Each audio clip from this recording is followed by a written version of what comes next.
The Sable Raven Part 1. The Summoning. The fog rolled in thick over the abandoned village of Black Hollow, swallowing the narrow streets and muting every sound. The air was cold, unnaturally so for an autumn evening, and the scent of damp earth mingled with the faint metallic tang of something unplaceable. Eliza, a young historian with a penchant for the macabre, knelt before an ancient stone marker.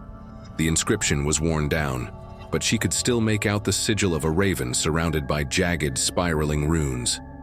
The villagers had fled Black Hollow centuries ago, whispering of the Sable Raven, a creature born of shadow and vengeance.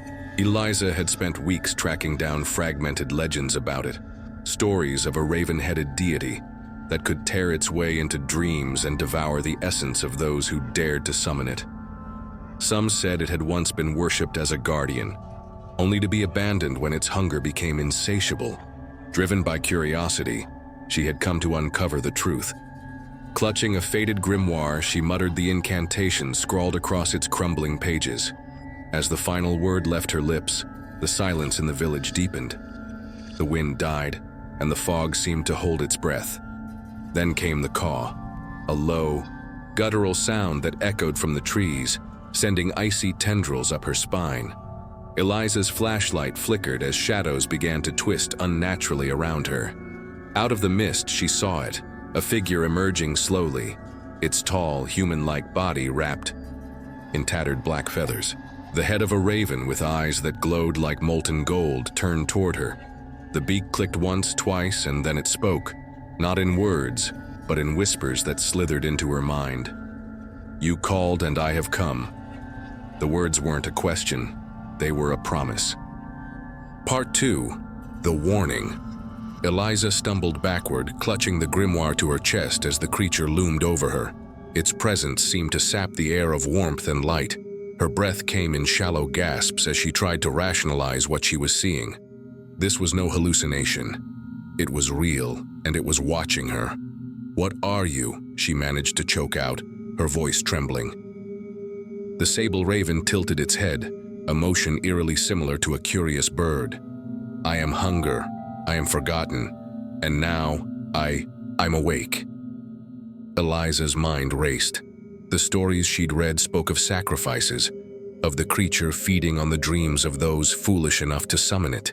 But what the stories didn't explain was how to banish it, or if such a thing was even possible.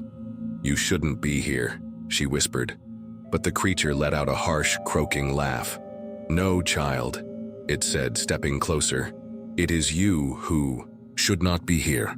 The pact has been broken. Your kind abandoned me to the void, and now you shall pay the price." As the creature spoke, the shadows around it seemed to ripple and stretch, forming grotesque shapes.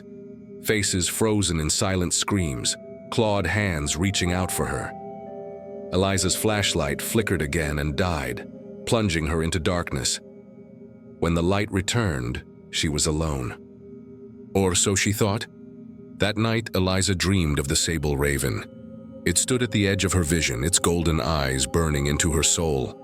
The whispers were louder now, coiling around her thoughts, urging her to return to the stone marker. When she awoke, her hands were covered in dirt and the grimoire lay open on her chest, the sigil of the raven glowing faintly on its pages. Part 3. The Discovery. Desperate for answers, Eliza pored over her research. She pieced together fragments of the creature's lore, each revelation more horrifying than the last. The Sable Raven didn't just devour dreams, it consumed the memories and fears of its victims, leaving them hollow shells of their former selves. Worse, it could tether itself to its summoner, feeding on them until nothing remained.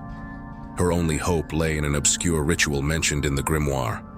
It required her to return to the stone marker and offer something of equal value to the creature's freedom. The text was maddeningly vague on what that something might be. Life, blood, a soul. As night fell, she made her way back to the village. Clutching a dagger and a bundle of herbs she'd read were used in ancient banishment rituals.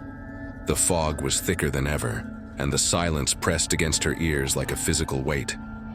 She reached the stone marker and began the ritual, her hands trembling as she traced the sigil with the dagger's blade.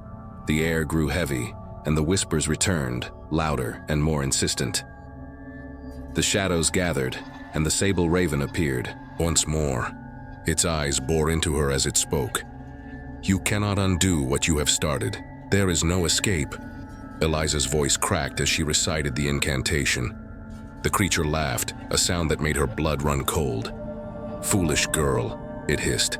"Do you not understand? You are the offering." Part 4. The Revelation. The realization hit her like a blow. The ritual hadn't been a way to banish the creature. It was a trap. The grimoire had been written by those who had fallen victim to the Sable Raven, a desperate attempt to pass on their curse to someone else. The shadows surged forward, wrapping around her like tendrils. Her screams echoed through the fog as the creature loomed over her, its beak opening wide. Just before the darkness consumed her, she saw the faces of those it had devoured, their eyes empty, their mouths twisted in eternal terror.